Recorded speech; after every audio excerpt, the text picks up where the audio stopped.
Welcome back from the break. It is a wonderful Wednesday evening, and we are talking about getting married while you're really young. And whether that is a good thing or a bad thing, does it mean you're going to have more challenges, or does it mean that you're going to have a very successful marriage? I am joined today by Sam, Etale, and Mike. And just before we took the break, we were talking about pressure to get married when you're younger, when it starts happening, when it's coming from your wife, or it's coming from your wife's family, or it's even coming from your friends. If you're like me, I'm really attending way more of my friends' weddings of late. So my grandmother and my mother are just there looking at me with some side eye. So maybe you're experiencing something similar. So I brought the men here to discuss their own experiences and share with us what they think. So just before we took the break, Mike, you were explaining your story and how for you and your wife, it really came down to you two talking and agreeing. Pressure is there, yes, it comes even from the woman's side, mostly, actually, is what you said. But it's about you two agreeing. Now, I want to talk about when you get married, you're bringing two households together. It's your family and your wife and her family who are coming together. And that comes with its own blessings and its own challenges, right? So, do you think that sometimes it's easier for two families to come together when the people are younger? Yeah, because I believe at that particular time when you're a bit younger, your both parents have a bit more say. They can be Okay. able to, you know, Or talk they to you. can guide you But better. if you are well established, out of the two harusi, you just do the normal traditional things, Yeah. and then you move on. Okay. Because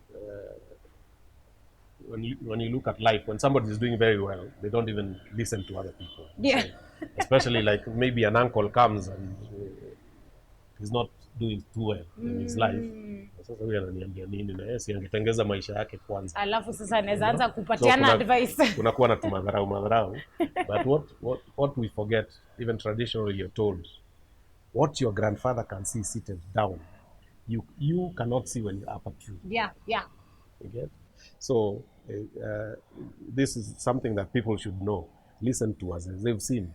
They might not look it, but they've seen things. They've been through a lot of things. So and they can be able to guide you in a good way. Yeah, I like that. Speaking of Maringo, what do you think, Etale? Do you think that it's the young men that are not going to the old men, they don't want to listen to them, they're not getting the advice? Or do you think it's the old men who aren't looking for the young men to talk to them and give them advice? Where do you think the problem is?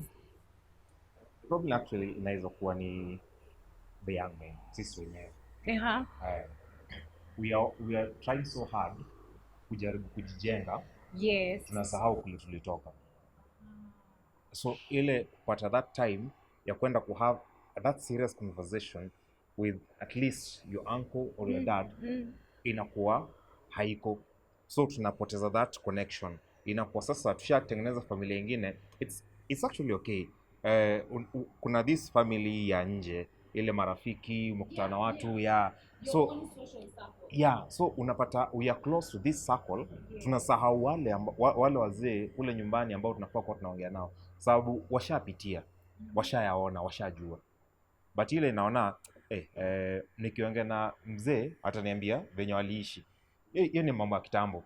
So that's why now culture comes in. Naanza kusema mi hata harusi yangu nikifanya siwezi fanya venye huwa kunafanyika hapa. Naanza kujiwekea rules zangu mwenyewe. Yes. So inakuwa different. So sisi wenyewe ndio tumejitenga kutoka kwa kwenda kupata ule ushauri kutoka kwa wazee. Sasa hapo ndio shida inatokea. I like that. Yeah. Taking responsibility. You're like, it's actually us young men who need to go back. It's true, because you can't expect your grandparent to come looking for you to come. They're tired. Yeah. You're the one to go to them. Wanangoja tu kwenda sasa. Exactly. Yeah. So Sam, I want to ask you now from the perspective of a counselor. In this 2021, the times that we're in now, what would you categorize as an early marriage? How young would you expect the woman or the man to be? The age does not change, okay, but the environment changes. Yes. And also lifestyle has changed. When I say environment, it includes a lot of things. Number one, economically, socially, and career-wise. this generation is career oriented, driven. Yeah. Like now atunaambia bebe mazee nataka to like him now. Yeah. Ataambiwa mazee I have to earn a master's degree. Then. A degree is just a paper. Let me do masters and then we can talk about marriage later. Right. But one thing she forgets, an opportunity blocked, you'll see that season after 7 years or never see it. Oh no. That's biblical. Right. A season is 7 years. And that's why the Bible is very clear. It says, go, you sluggard man, go to the ant and learn. Mm-hmm. It knows when to harvest. Mm-hmm. It knows summer. Yeah. It knows winter and autumn. And then it says, you foolish man, learn from it. And then it asks you, when will you wake up from your slumber? Yeah. You sluggard, lazy boy. What I feel for this generation is that we have parents who are not balanced. Okay. Yeah, it's not only about peer pressure and friends. We have parents who jamaa kama anaingizanga 100k na mama yake amemweka kwa kibeti, lazima atumange katati. Umenishika? Nimeshika. Akupate. Hata kwambia ako katati kanaendanga dala. Yeah. True. Na mtakosana ukijaribu kusema kakatwe. Kwa sababu ameshakuweka kwa mfuko na ni mom, you know, she'll tell you I fed you, I carried you for 9 months, school fees nilipa. Those are just threats. Right.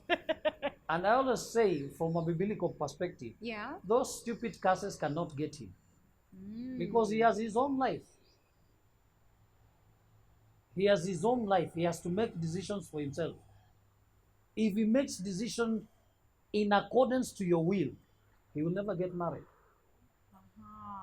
That I want to repeat here. Yes. There is a guy of that now he's 39 years. He still stays with the mother. The mother is still washing shirts and trousers for him. Yeah. When will he get married? He doesn't need a wife. Everything is. And he is a bank manager. All he knows is driving Subaru and BMW. That's not life. Yeah. And there are many like that on Thika Road, kept like that. you see them every day, specifically on Thika Road. And I'll give you a good example. Yeah. If you have money and you have a wife who can manage your life for you to be better, yeah, your mother will not agree with it. And especially mothers who are money driven. Yeah, that's the problem. Unakuta hata mzae kama Mike akienda kwake na mtoto, mama anapatiwa 10,000, Mike anagongwa ngiri, anaambiwa maze maisha ni ngumu. Sasa wamesahau wali struggle kumsomesha. Yeah. So that kind of parenting will never allow your marriage to develop.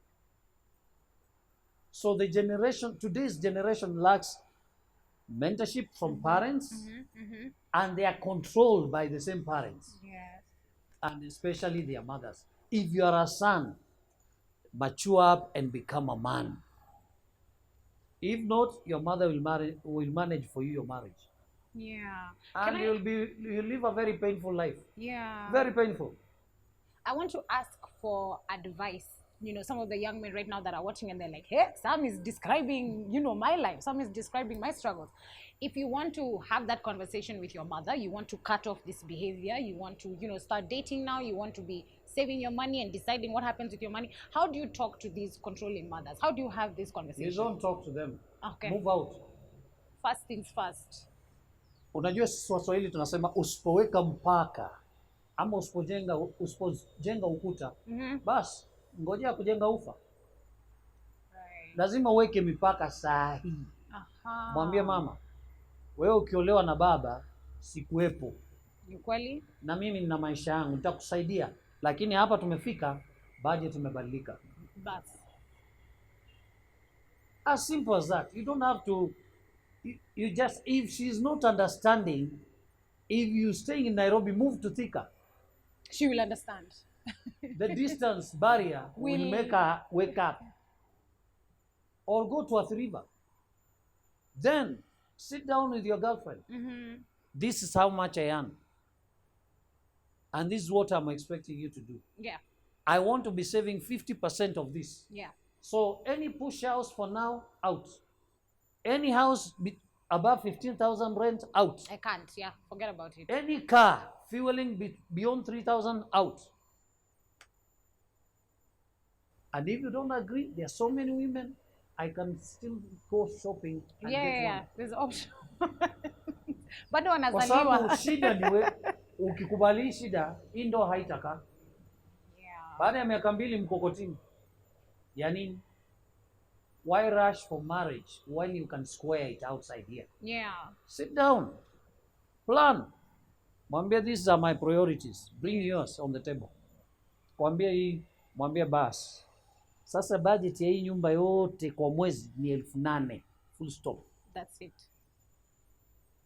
So if you have extra visitor, let me know 2 days or 3 days before, so that I can have extra coins to chip in. Lakini si ati Nelima anataka kuja kwangu, anakuja tu bu. Na amebeba huyu John hapa. Ushafika. Zero. Squad. Lazima kuwe na mpango. Yeah. Na saa hii nataka kuambia wale vijana wanaishi wakati huu wa corona. Corona is there to stay. Plan your life. It will stay. And we are going bad. So make sure you plan your life before corona plans you. Yeah. That's Simple really as good that. advice. That's such good advice. So we've talked about On the part of the mom, a man is weaned twice. okay. The first time mama yako anakutoa kwa nini, unaanza chakula, sio? Mnaanza na blended food. Alafu unaanza kutembea tembea, unaenda kucheza na wenzako huko. So the second time when you get a partner now, pia hapo unatoka kwa madhe, you are weaned again. This one you win yourself. Okay. Unajitoa, unakaa kule madhe, utakuwa unamtembelea. Not that you forget your mother. Yes, of course. Yeah, but uko na hizo priority, like some say. Now the priorities have changed. Yes, because now that becomes your priority. I like that. You're weaned twice, gentlemen. So if you've only been weaned once, angalia nyuma, do some research and see how you can do it. What has come up a lot in this conversation is mentorship. Mentorship of going into marriage. What are your fellow peers telling you? What is even the person you want to marry? What are they saying? What's their perspective? What mentorship are you getting from parents? So I want us to mentor, and I'm so sorry, but Etale, you're the man. I want us to mentor Etale, because now you two are here, right? And he's on the path. He's building his career. He's a young man in this Kainairo. He's in the dating circle as well. He's not yet married. So I want you guys to tell him, what are some of the things you wish you could have been told when you first got married or before you got married? You later learned the hard way, but what are the things that you wish you could have been told?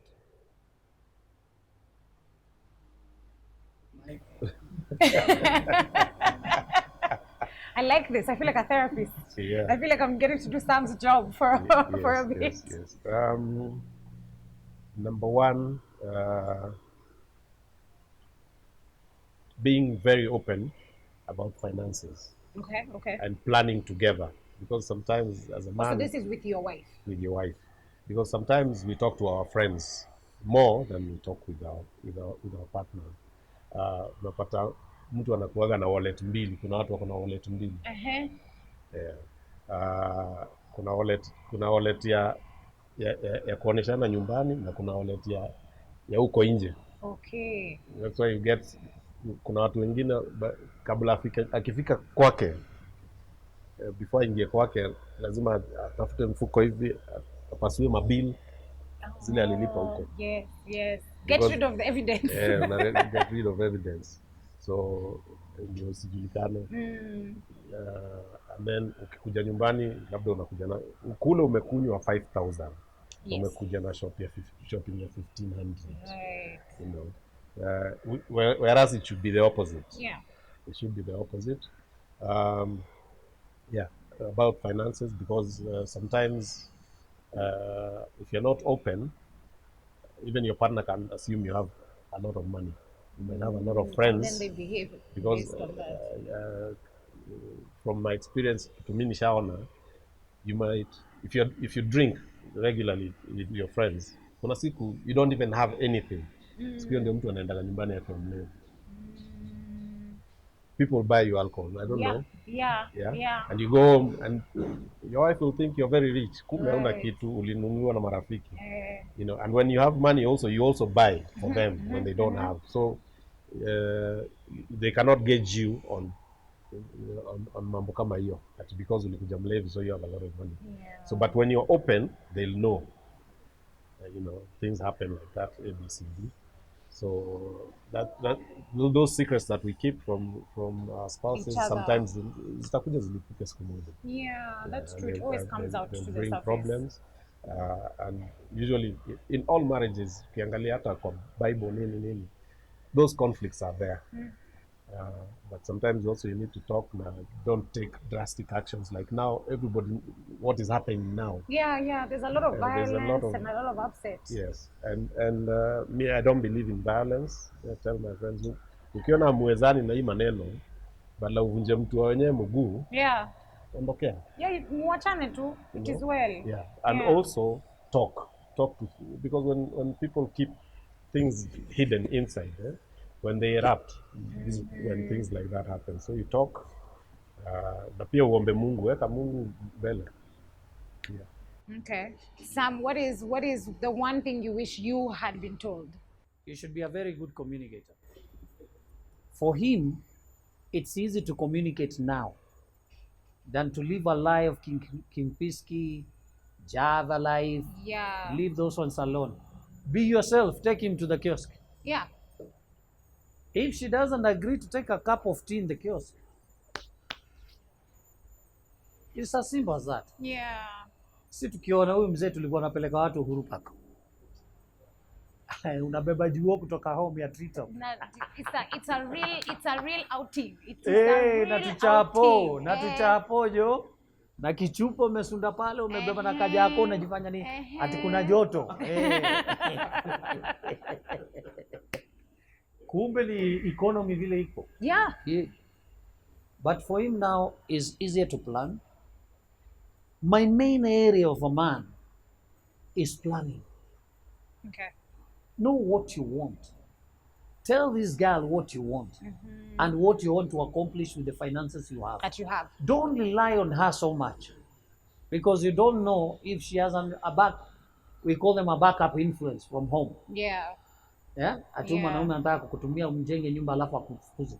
Right. Don't rely on her. Do your things like a man. If you have bought a plot, roline za mawe zinatosha kujenga nyumba simple. Don't build a mansion. Jenga ukiendelea. Yeah. Be simple. Number two, if you talk about finances and she's not willing, take a few steps back, settle down. Maybe she doesn't understand where you are heading to. Face the battle alone. After she sees, she will chip in. A lady can only chip to what she sees. That's a true testimony from my life. Yeah. Unaambia kitu na backfire. Unajua unasemanga tu. Ulikuwa umefikiria juu hiki tu. Yaani ni kama hujafikiria. Yeah. Na wewe a good man does not answer back. Do the action. Do it. Provide. Kama ni kiti enda ukuja nayo aione, iko kwa pick up next time nitakusikiza. Right. That's how I used to do it. Naenda pale Utumi nanunua sufuria zile original stainless. Naenda nalipa muhindi polepole mpaka ishi. Naibeba hivi. Sifungiwi, naibeba hivi. Yes. Kanaye namba 6. Nashuka pango naingiza nazo kwa hao. Yes. Here the sufurias. Now if you want to host for 15 or for 10, we have the sufuria to cook. Don't show her the cars. Cars will come later. Actually, I always tell young men, car is not an asset you can lie on. You can buy it today. Tomorrow is knocked down. Yeah, that's Nimeona hata sahi hapo mtaa kuna BMW zilipigwa na mashini tu ya kuosha. Zilikuwa mahapo hapo. Sensor haipatikani. Na kitu ni ya 20 million. Yeah. Iko tu hapo kwa jua, hata mwenyewe anakuambia ukipata mtu wa milioni 2 niletee. Yeah. What if he could have bought a plot and built a house? Your 20 million aingeisha. So we need to think. Think differently, yeah, for And I sure. ask the young people in this generation, learn to listen. Please learn to listen. Because if you don't, life will shape you. Remember this, life has no reverse gear. Once you go, it is gone. Once you're 21, when you hit 22, you'll never come back to 21. So life has no rehearsal and it has no reverse gear. So shape your mindset, have the right attitude and motivation from people who you can trust. Yeah. And then you'll build your marriage. I like that. Are you feeling wiser? That was the purpose of this exercise. You've learned exactly. Thank you so much, guys, for joining me on this episode. It's been amazing. I've learned a lot. For everybody that's watching us, you've heard. You should look for a mentor, and I think that's actually not just even in marriage. In whatever steps you want to do in life, as we've heard here before, kuna mtu amepita hapo. Kwa hiyo career path, kwa hiyo nini, kwa hiyo shida, somebody has been there before. So let's talk to each other and let's share and let's be open and honest, especially about the finances. You've heard from DJ Mike. Ongeni ukweli. Will you spend how much?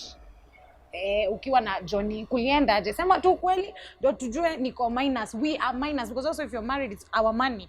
So we are minus how much?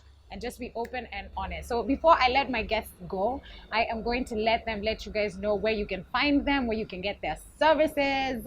DJ Mike can come DJ for you. Even if you want to just be DJed for in the house, just feel nice soul music, or you have an event or whoever, he is the guy to talk to. So we'll kick off with you. Where can people find you?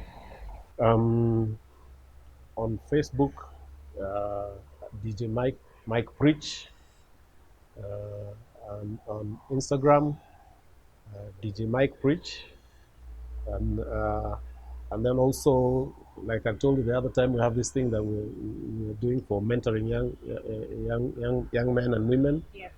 It's called Tenants Become Landlords.co.ke. Just go Tenants Become Landlords.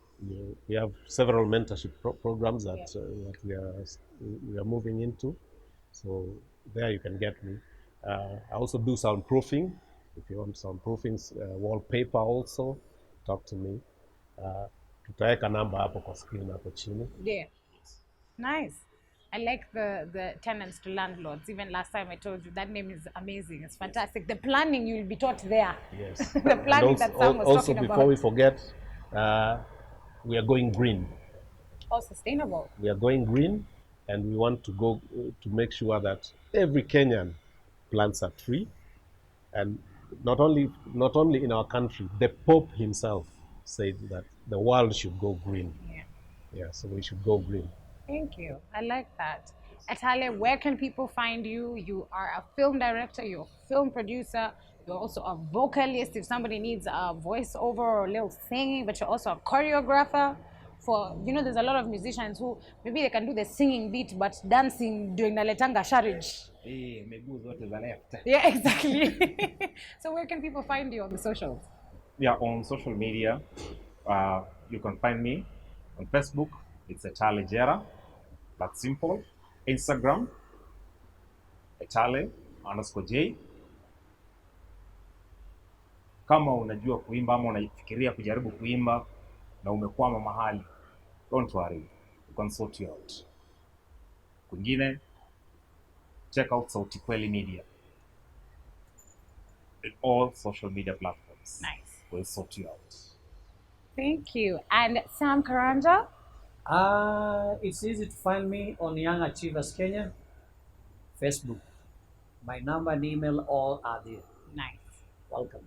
Thank you so much. I'm going to be inviting you guys back again as per usual. It's been a wonderful episode.